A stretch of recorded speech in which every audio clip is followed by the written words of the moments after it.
on today's presidential debate. And I'm very optimistic that this debate is really going to be something that is very unique, because we have come here to believe with the theme that says perception meets reality.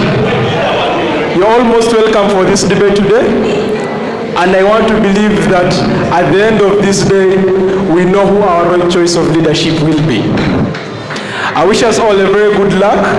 My co-moderator, in fact, that was really very brilliant. So our debate is really going to start already, and we're already far ahead. But before we can, allow us to read through what we expect for today, or what will be today's agenda of the program, so that at the end of the day we have a very smooth run, and we have a well-organized and oriented debate that I believe we shall all have a taste to the electorate and let them know who you are. So in first one, we are going to have you introduce yourselves, and your time is 2 minutes. So I would like to request us to have a timekeeper that at exactly 2 minutes we shall be done. 2 minutes per candidate for self-introduction. I hope we know that. And then in phase 2, we are going to start our questions. And in phase 2, our questions are going to relate with our manifestos.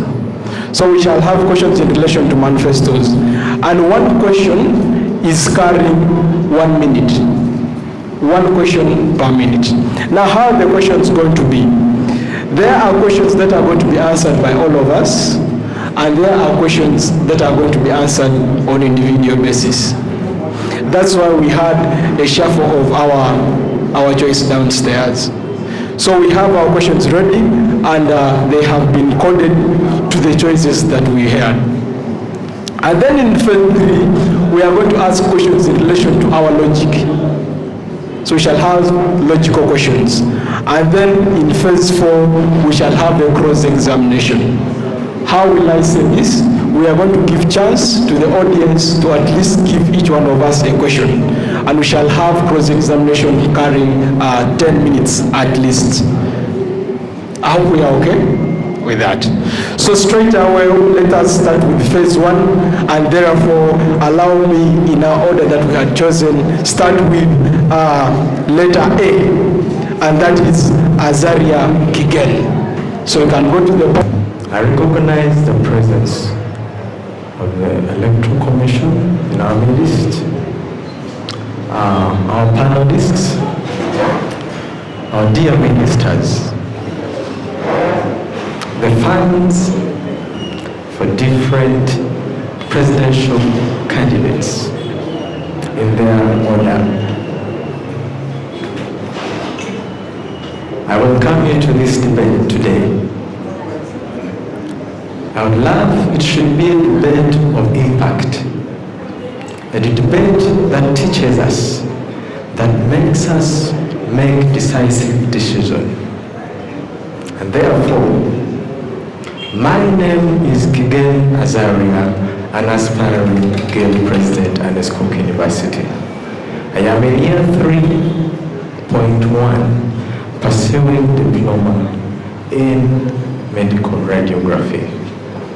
And therefore, I stand before you today not as an experimenter, but a person who understands this system up to their ground roots. And therefore, I ask you to be open-minded and listen carefully. Listen to the eloquence of your candidates. And that's why I'll conclude by saying, is my minute done? Okay, I'll conclude by saying, I will be glad and we will interact more when we are moving forward. May God bless you.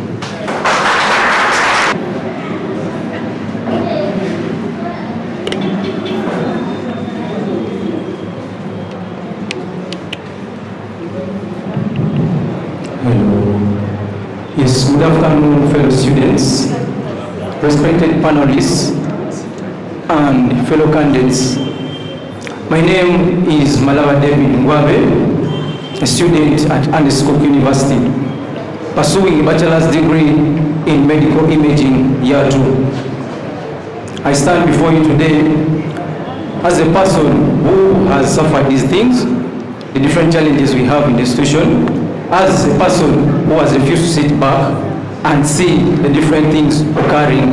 One man said, victory comes to those who fight, not to those who cry. For the more you cry, the more your people continue to die. So you rise and defend your rights. I stand on time to address, a time to address the academic challenges, a time to address the accountability, a time to address the transparency within the institution, a time to address our welfare. So by this, I ask you to rally behind me. Come 15th April, we champion the goal of excellency. We cannot do it as a person, we can do it as a team. Leadership is not all about titles, not about privileges, but Yes, thank you so much, Malava David, for your time is up. Thank you so much.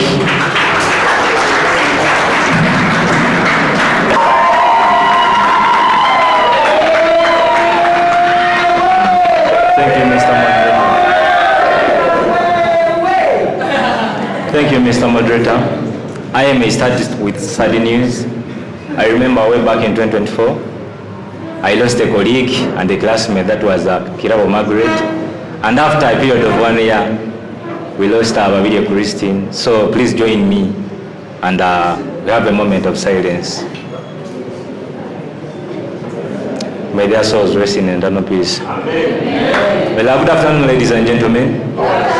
I recognize the presence of the Chancellor in his absentia, Vice Chancellor in his absentia, Academics Registrar, and teaching, the Guild President, and ministers around. Ladies and gentlemen, my name is Ian Jonathan Baseke. I am a 2.2 student. Hopefully I'll be completing my course next year in June, that is 2027. I've got the privilege to serve in different positions at Ernest University. I've been a class rep of my very class. I've served in the CHUMISA, that's Ernest University Medical Imaging Students Association, as the publicity secretary. And I got the chance to serve as the president Ecuban of Ernest University. Yes. Standing before you, pardon? Your time is up.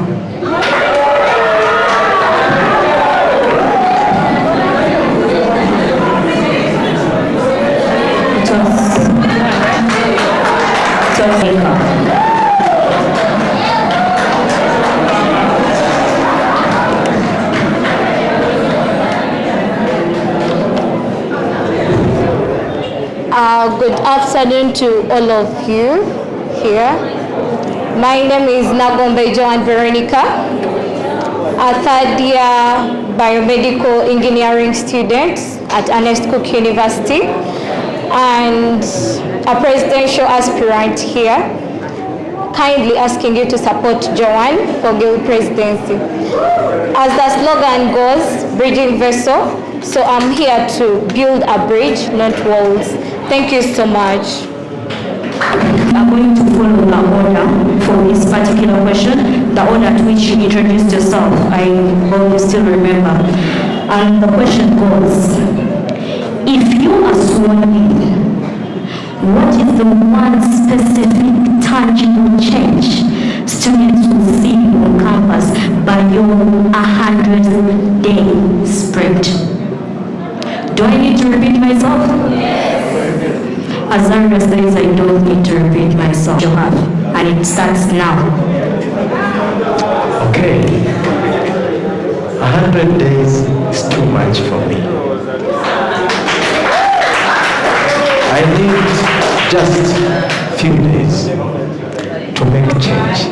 And this change will be felt by the student fraternity of Ernest University. 1 is listen, 2 is implement, 3 is dialogue with our administration, and we shall see change. Thank you. So much for that question. What will I do in the first 100 days? Yes, that given us an expected time.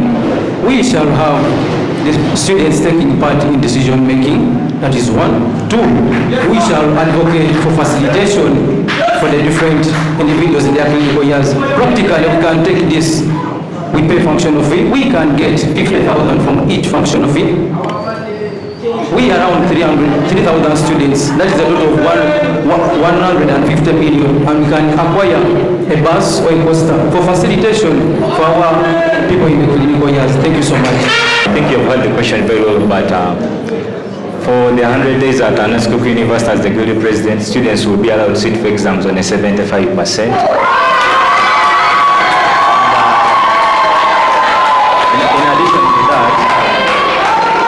We shall have gazetted hostels for Ernest University students. And then in addition to that, we shall have a sick bay at Block A that caters for the 60.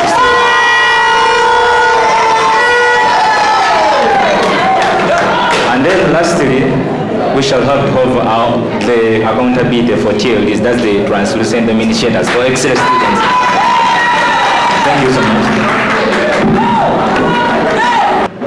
In 100 days, there are many days, but still I'm not going to be working alone.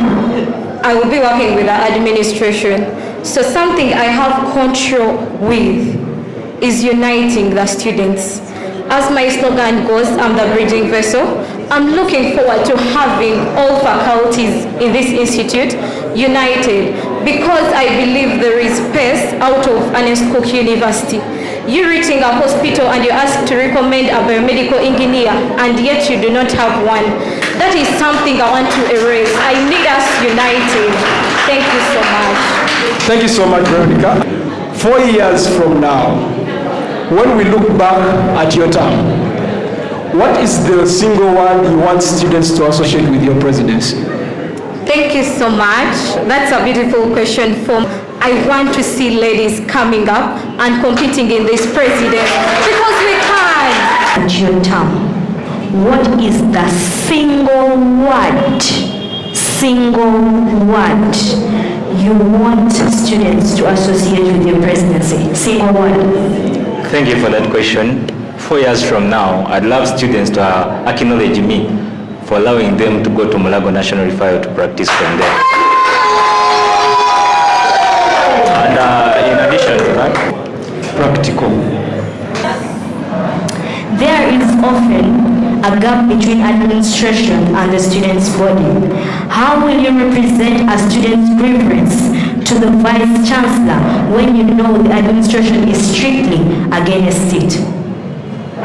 My main reason why I stand forward for leadership is to represent student voices, and that is my priority. My priority is not to be compromised by the administration. It is to sit down, dialogue with them, dissect these matters with vivid and find solutions, and I'll get back to the students, explain to them the outcome. We do not need to be compromised. We need aggressive leaders who will properly engage and negotiate with the administration, no matter how the challenges are, and no matter how they will be denying some of the challenges that we put across. We will not be compromised because we are aggressive and we have stepped forward to represent your voices, and you are my priority. Thank you. My slogan still goes, the bridging vessel. So the bridges I'm building, they are for students to the administration. So leadership, I believe, requires boldness. I am a student representative. So as a student representative, these are grievances in students. I should be bold enough, face the Vice Chancellor on our grounds for students to get their rights. Thank you so much. First and foremost, what is bringing the bridge is communication between the individuals, those are the students, and administration. Biblically, it is written that 2 or 3 cannot move unless they agree. So agreement between the students and administration will be the first option. Secondly, protocol at times is broken. When the welfare of students in every company or institution, we have stakeholders. And in an institution like Ernest University, the stakeholders are the students. So their priorities are supposed to be championed. That's why I came up and said it is a time to address. Thank you so much. Thank you, David. Next question. For the years I've been at Ernest University, I've never seen a General Assembly held. First and foremost, for that case, I, for one, as the guild president and with my cabinet, we push for a General Assembly with the administration so that matters are solved in the way that is done. Thank you so much. How will your administration ensure that students pursuing weekend programs feel just as safe and included as those pursuing day programs? Thank you very much for that question. I, for one, I have friends between the day students and the weekend students, because for them they study on a Saturday and a Sunday, in that most of the students on the weekend they are not around. But through that, we hold activities that bring together the students, that we have a conjoined effort to see that the students get to each other. Thank you. Weekend students. Mark that right. Weekend students, according to their admission, they are supposed to be here on a Friday and a Saturday. And the weekdays, they are working, okay? But we can make them be included. And that is why my manifesto, my single manifesto captured inclusivity and engagement. And I am planning for them various activities, cultural galas, sports. They will participate. We will have parade nights, and they will feel that they are included and supported in their guild activities. Thank you. Thank you, Azaria. I happened to talk to one of the class representatives in the weekend program, and he told me they feel left out as the question stands. So one of the things I'm looking up to doing is having the weekend students represented from the Guild Council. We understand they cannot be at campus during the week. They are not full-time students, but this is the best we can do for them. Let them have a representative on the Guild Council. Let their concerns be raised through that person to the Guild Council, and so they will be dealt with. Thank you so much. Day programs. Yes, there is a prominent slogan that says, united we stand and divided we fall. Leadership is not all about confrontation, nor is it about silence, but cooperation. That's why I made it something that inclusivity in decision making, students should be given a chance to take part in decision making, in that their voices, the weekend students in this case, will be heard and will be represented on the Guild Council as well as on the different fraternities. Thank you so much. I will repeat myself in one sentence. Is the Guild a government or a service provider? In one sentence. Guild is not a government, it's a service provider, and is all about leadership, and leadership deals with service of the students. Thank you so much. Yes, the Guild is a service provider. This is where students are going to be represented. A guild must be very conducive for all the students in the institute, where every student can approach the guild to deliver proper services. Thank you so much. For that question, a guild is a government because it is an independent body.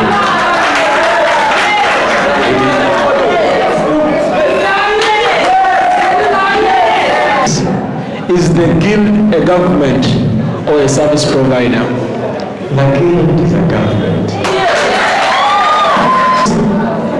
If you could achieve and accomplish one thing and fail at everything else, what could that one thing be? I have not come to serve. I have come to deliver. And that is my slogan. I will deliver.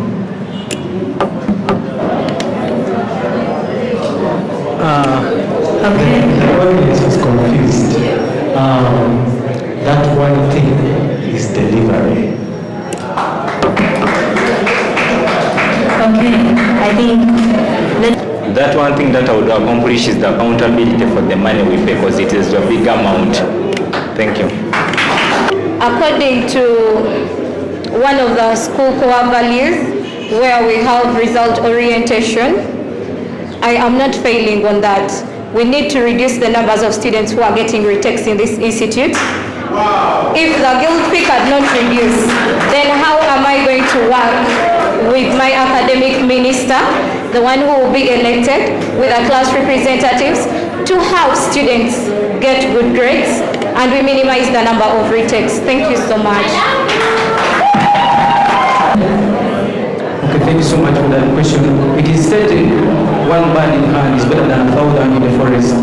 So that one thing I will be comfortable with, even if the rest remain, is we should not have students dropping out of school because of funds. Yet the institution has different funding programs, different things are behind them, which has not been sensitized to the students, that can generate funds for students in one way or the other, and no student will drop out of school because of lack of funds. I practically experienced this in the colleagues. Thank you so much. okay. Thank you. Let's have John. Let's board a flight and go to the USA. I don't want to leave you behind. In 1 minute, discuss for me the relationship between Iran and USA.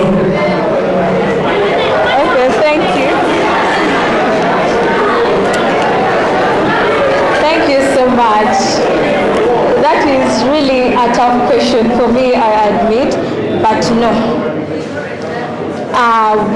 My review that I can give upon that, I know Iran is engaged in a war currently, and USA is not in support of that war, yes.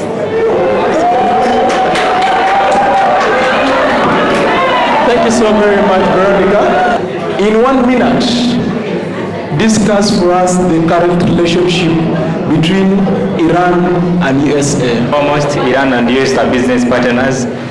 If you've ever heard of that, see where the Strait of Hormuz, that's where that's why you see oil prices in Uganda are increasing, just that there is a gap in between but business partners.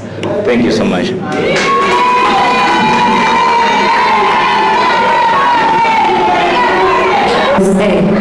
In 1 minute, discuss the current relationship between Iran and USA. Yes, thank you so much for that question. Basing on the current relation between Iran and America, USA, they are in scramble for resources. In that, violence cannot solve anything, but peace can solve things. Thank you so much. Thank you so very much, Mr. David. So, Mr. Azaria, we are still on the same flight, and we are across border. Our question still remains. In 1 minute, please discuss the relationship between USA and Iran. Okay. Early in 2026, the relationship between Iran, can we listen? Okay, listen please. The relationship between Iran and USA was dismantled in 2026 when it began with exchange of missiles between Iran and USA. This is because of various reasons. They are trying to dismantle, we call it the atomic bombs that are within Iran. And this has caused a lot to the nation. And this comes back to us. The decisions we make as leaders always affect those who are below us. And that is why you see up to Uganda, we are affected economically. And lives are being lost. So we should embrace unity as leaders and know that our decision is affected. Thank you so much. Do you believe that the 2026 negotiations that are taking place in Geneva will lead to a ceasefire for a long time? Let me repeat the question. The peace talk at Geneva is looking at ceasefire of Russia and Ukraine war. Therefore, Russia has a system of administration called monarchy, and Ukraine has the other called democratic way. Therefore, there is a very big difference. I believe with dialogue and sitting down and engaging these leaders, we are not sure because we are not there. We may have some conclusion. Thank you so much. I do not believe that there will be a ceasefire since I will see Ukraine and Russia are still in the war. Thank you. Yes. Yes, I do believe as I told you earlier, two or three cannot move unless they agree. Them being on the round table, reasoning out the consequences of war may come out something special. That is a peace talk, and I blame the ceasefire. Thank you so much. Thank you so very much, Malawa. Do you believe the 2026 negotiations in Geneva will lead to a lasting ceasefire? It may not, or it may. Thank you so much. As per the early year of 2026, Ethiopia is still in the year of 2018-2019, whereas the rest of the world is already in 2026. Which calendar does Ethiopia use, and at what time do you think their 2019 will start? Yes, thank you so much for that question. Which calendar do they use? They use the Greek calendar. Thank you so much. As per early 2026, Ethiopia is in the year 2018-2019, whereas the rest of the world is in 2026. Which calendar does Ethiopia use, and at what time does their year begin?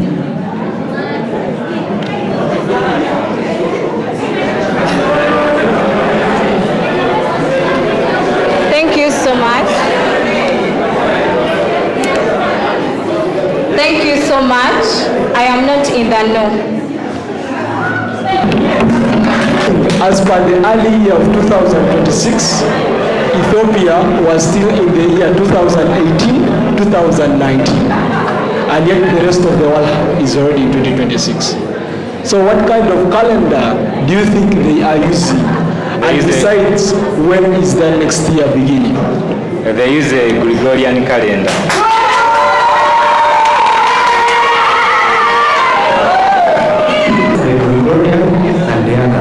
And there are two questions posed. The next answer is they always enter the new year in September, and they have 13 months. Okay, Azaria, I would love to have you back. Having had a tour in Ethiopia, I want us to land in Uganda and check what's happening. Given the status quo of our country, given the security status quo of our country, what are some of the initiatives you intend to have in place such that students of Ernest University don't fall victims of the current institutional security threats? Do I need to repeat myself? Given the security status quo of our country, Uganda, what are some of the initiatives you intend to have in place such that the students of Ernest University don't fall victims of the current institutional security threats? Okay, thank you. The current security threats are more political. is on the run. And currently, most of us know the incident that happened in Ghana. It was a school that was attacked. And my implementation to our students, be a keeper of your friend. And in other words, I am going to defend the Constitution. We will never have flags in this university. For example, having NRM, having NUP, it brings loss of life. These are political threats. Thank you so very much, Azaria. Let me have Ian on stage. Having security threats, what are the initiatives that you're going to put in place to make sure that the students of Ernest Cook University don't fall victims? Thank you for that question. I do remember in my high school, we had something called patriotism. Yeah, if you do remember, patriotism teaches people on how to handle situations and matters. Thank you. What are some of the initiatives you intend to have in place such that the students of Ernest Cook University don't fall victims of the current institutional security threats? Yes, thank you so much for that question. First and foremost, we shall have a raising of corrupt leaders within the different security faculties. Secondly, abolishing tribalism, where many are incompetent and are not in place to serve the different individuals of the country. That is leading to different insecurities within the institution and within the communities as well. So, I'll have two things: corruption out, abolishment of tribalism. Thank you so much. Thank you so much, Mr. David. Veronica, answer this. Given the status quo of the security threats in Uganda, what are the initiatives you are going to put in place to make sure that the students of Ernest Cook University don't fall victims? Thank you so much. Thank you so much. The initiatives I will put in place to safeguard the students of Ernest Cook University. One is to make sure lectures do not go beyond the stipulated time, at most 5 p.m. when every student is leaving the campus to go to their accommodations. The other thing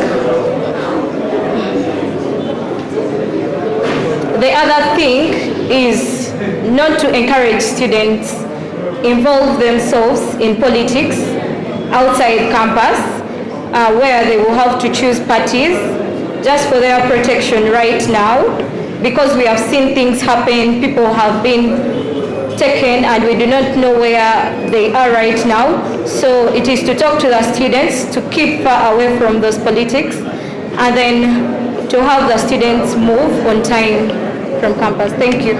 Thank you so very much, Veronica. And I'll still ask you to help fees are on the verge of increase every single semester.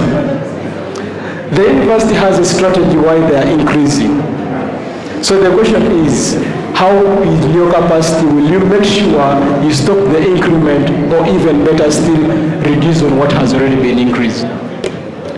Wow, thank you so much for the question. The retake fee is very high compared to other institutes. I'm comparing it to other institutes. 350,000 is really a lot, and none of us comes here to get retakes. None of us gets those retakes intentionally. So we respect the reasons the university holds to have the retake fee as high as it is. But as one of the core values of the institute, where we have result orientation, I mentioned it before, I am looking forward to working with the facilities we have in school to utilize them when I am working hand in hand with the academic minister that will be elected, with the class representatives, because different classes have different reasons as to why they get that retake.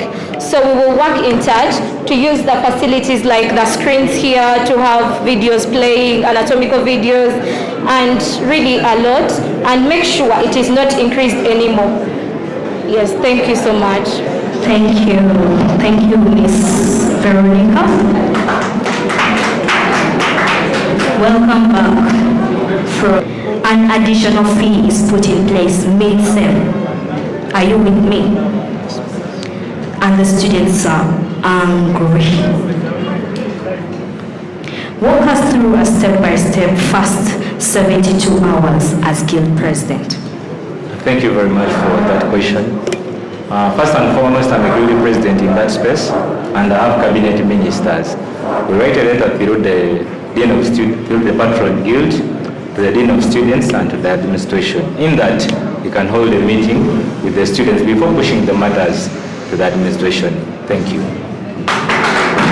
As a powerful faculty member is seen unfairly grading students, how will you act without victimization of those fellow students? Thank you so much for that question. One vice within the institution can spoil without that good things the institution has made. That is in, we have to eliminate this kind of vice within the system, because the students are our priority, and we bring on table what are the circumstances of this thing the person is doing. Thank you so much. Thank you, Mr. Malaba. That definitely leaves us with Mr. Azaria Kigen. And the question goes, delayed results greatly affect students. Do you agree? You might not agree, it's okay. Delayed results greatly affect students. What binding mechanisms will you use to push toward lecturers and stakeholders? When handling matters, administrative issues, noise does not solve problems. Documentation of your challenges handles these problems. And therefore, I'll sit down, document the challenges, engage the administration about that particular matter.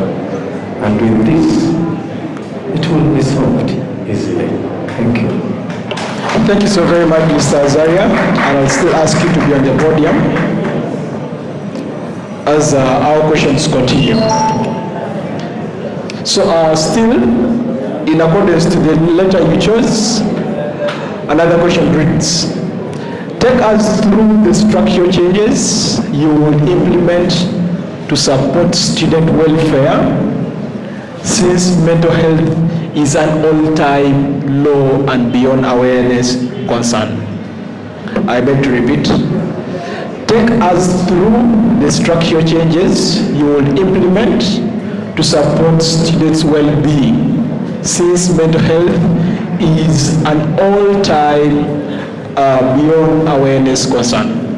Okay, thank you. The statistics in Uganda say in every 100 collection of people, over 50% of them are mentally ill. And mental health is becoming a very critical issue. It is starting from here. What do we need to tackle to ensure we tackle mental health? These are students' welfare. One, it hits me deep. Some students sleep hungry. Students like me, we are from average families. We are peasants. This stress of tuition causes mental health. So in other words, we need to find out the cause of what is bringing out mental health in students. And if we find out and solve them, according to how my manifesto has captured them, we are ceasing to say no more to mental health. It will reduce. And lastly, we shall have counselors in the university to tackle issues of mental health. Proper advisors. Thank you. Okay. That was Mr. Kigen. I would like to have Mr. Malaba take up the stage. And the question reads, what is your plan for engaging students in campus activities, sports and extracurricular development, students' clubs and associations? Thank you so much. I'll start by the side of sports. Many students are not participating in sports because of lack of the different facilities.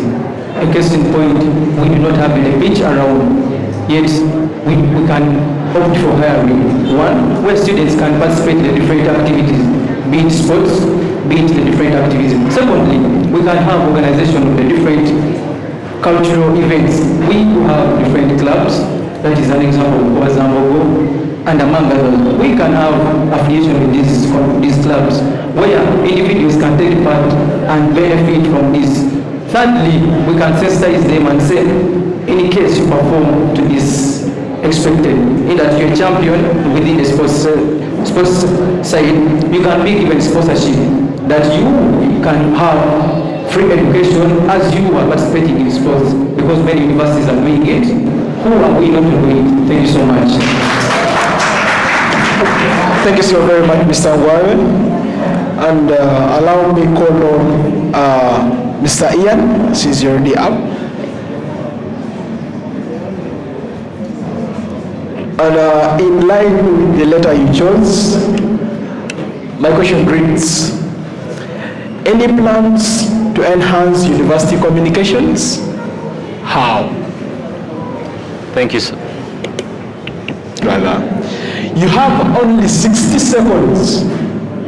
You have only 60 seconds to convince a student who absolutely hate politics and ask them to bother and vote for you and why they should vote for you.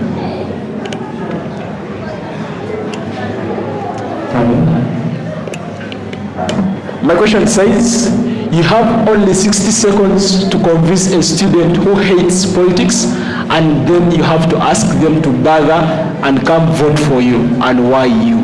60 seconds. This to your community. Do not fail your community by not involving yourself into leadership, because this is what brings justice, and you can't handle justice when you're not part. Therefore, take part in politics, engage, and perhaps this is a better way to solve challenges. And lastly, I am a man who is not naive. I am bringing to you leadership. I am not bringing to you excitements. I am bringing you true leadership. A leadership without noise, no hype, but leadership. Okay, Mr. Kigeli, I want to believe that someone who is unbothered has changed their mind. I want to have Mr. Malaba.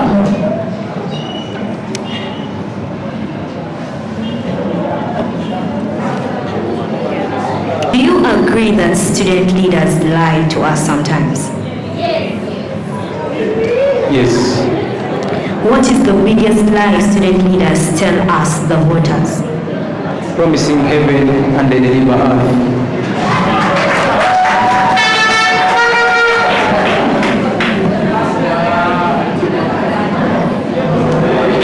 Thank you so much, David. I'll still ask us that our questions are carried 1 minute each, so you have your time to utilize your 1 minute. Look at your three opponents. Point out to one. Be specific and tell us one specific quality he or she has that you wish to possess. Thank you so much for that question. Members, I beg your pardon. Thank you so much for that question. When I look at these two gents and one lady, they're all brilliant leaders, and I, for one, I don't choose any for now. They're all capable leaders. Thank you.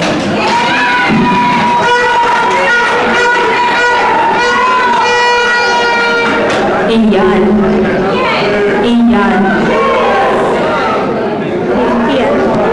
Okay. Yes, I already have Miss Joy. If your campaign had a walkout song that played every time you enter the room, have a song in your mind playing? What would it be and why does it present your leadership? Should I repeat myself? Okay, let's do it this way. We all agree that Joanne has a song, right? Okay, thank you. Why does that particular song represent your leadership? Thank you so much.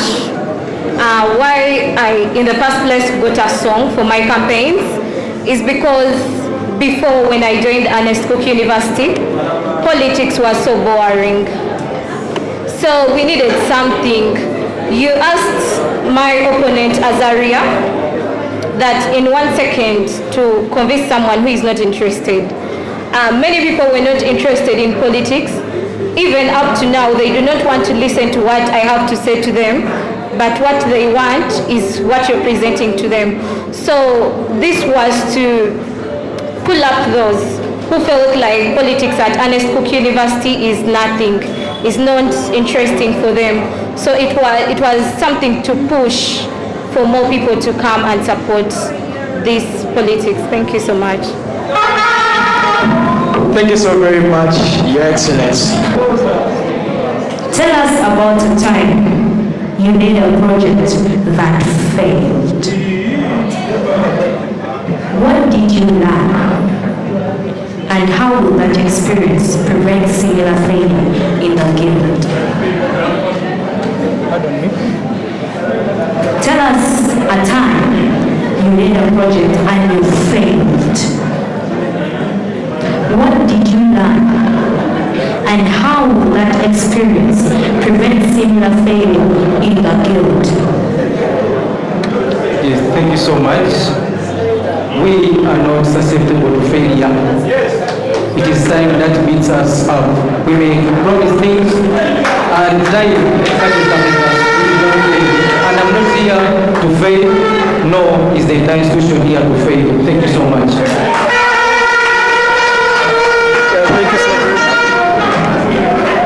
Thank you, Your Excellency. My question says, to your opponents. So this question is going to your opponents. You're going to tell us one lie that your opponents have made that is very unrealistic and tell us why it is unrealistic. Thank you so much for that question, but I believe none of the candidates has given a fake promise. Thank you so much.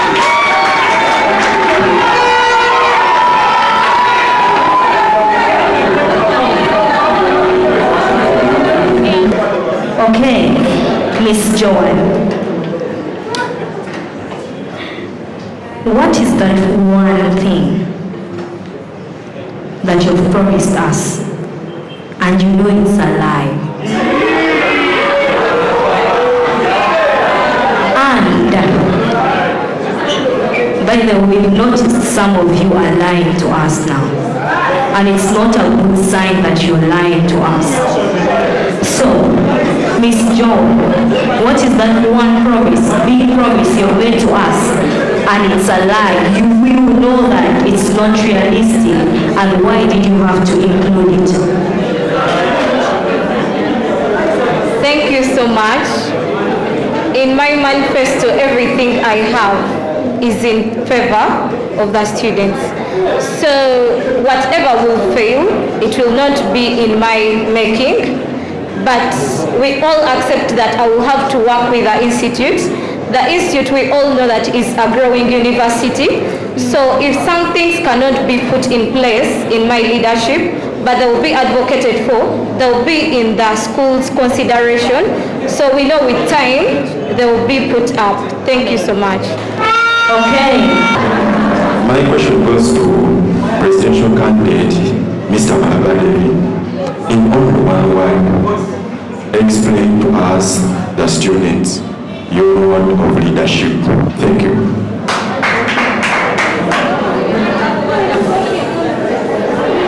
That one word, that it will be practical.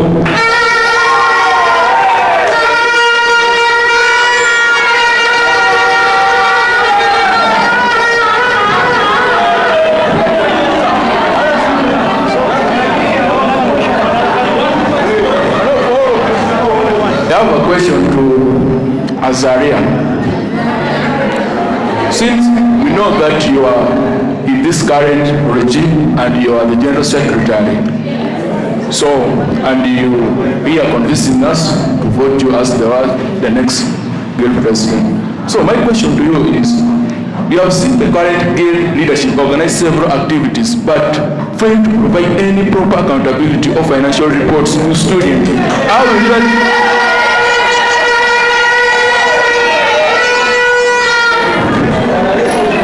will your leadership be different? What system will you put in place from day one to make sure this does not repeat itself under your watch? Thank you.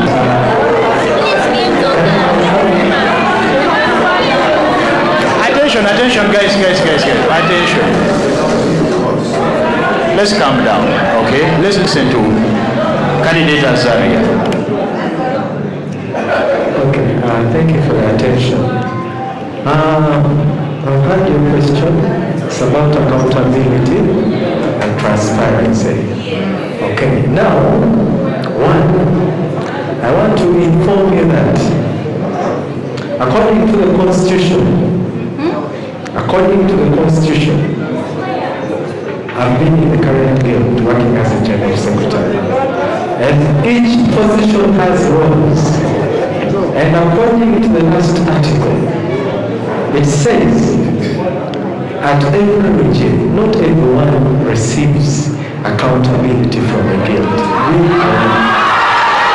Listen, accountability is done, let me finish. Accountability is done by finance.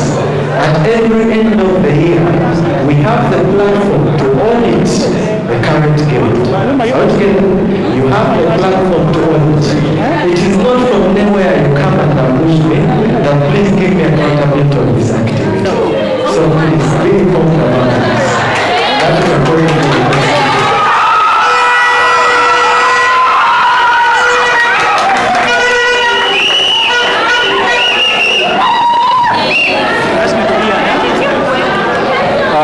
Similar to that of Her Excellency Nawire Rose, the Guild President of both. Guys, keep quiet. Let us ask. Yes, so as an aspiring Guild President, what does this say about your integrity? If even a simple declaration of intent is a problem.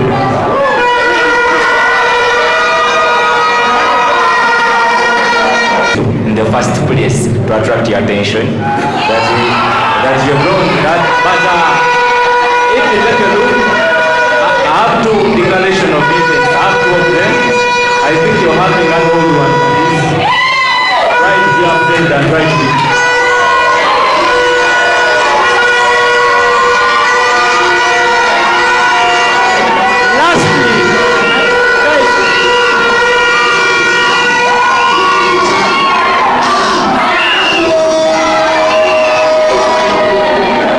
And that is why we have very many people protesting for it, and they yearn to have it. Give us justifiable reasons as to why we should vote you, that you're going to deliver services, and not rather coming for the packages involved.